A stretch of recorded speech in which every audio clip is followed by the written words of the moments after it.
वणी येथील छत्रपती संभाजी महाराज चौकात मराठा समाज बांधवांनी एक मराठा लाख मराठा, छत्रपती शिवाजी महाराज की जय असा जयघोष करत ढोल ताशाच्या गजरात जल्लोष साजरा केला।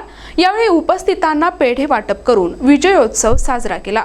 मराठा आरक्षणासाठी मनोज जरांगे पाटील यांनी मागील अनेक महिन्यांपासून लढा उभारला होता। सरकारने मनोज जरांगे पाटील यांच्या सर्व मागण्या मान्य केल्या असून याबाबत अध्यादेश देखील काढण्यात आला आहे। मुंबई या ठिकाणी आंदोलनासाठी गेलेले मराठा बांधव सायंकाळी वणी या ठिकाणी परतल्यानंतर श्री खंडेराव महाराज मंदिरात दर्शन घेतल्यानंतर ढोल ताशांच्या गजरात मिरवणूक काढण्यात आली। छत्रपती संभाजी महाराज चौकात मिरवणूक आल्यानंतर छत्रपती शिवाजी महाराज यांच्या प्रतिमेस आणि छत्रपती संभाजी महाराज चौकच्या फलकास पुष्पहार, दिंडोरी कृषी उत्पन्न बाजार समितीचे सभापती प्रशांत कड, उपसरपंच विलास कड, ओझरखेडचे सरपंच गंगाधर निखाडे आदींनी पुष्पहार घातला। यावेळी मराठा बांधवांनी जयघोष करत नागरिकांना पेढ्याचे वाटप केले। समाज बांधवांनी एकजूट दाखवून दिलेल्या पाठिंब्यामुळेच मराठ्यांना आरक्षण मिळाले आहे। यापुढे देखील मराठा समाज बांधवांनी एकजूट कायम ठेवावी असे आवाहन सभापती प्रशांत कड यांनी केले आहे।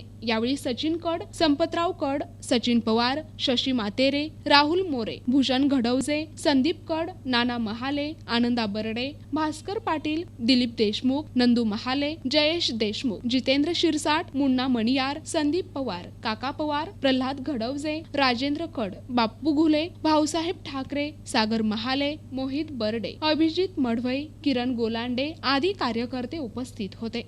प्रतिनिधी दिगंबर पाटोळे, NTV न्यूज मराठी, वणी, नाशिक।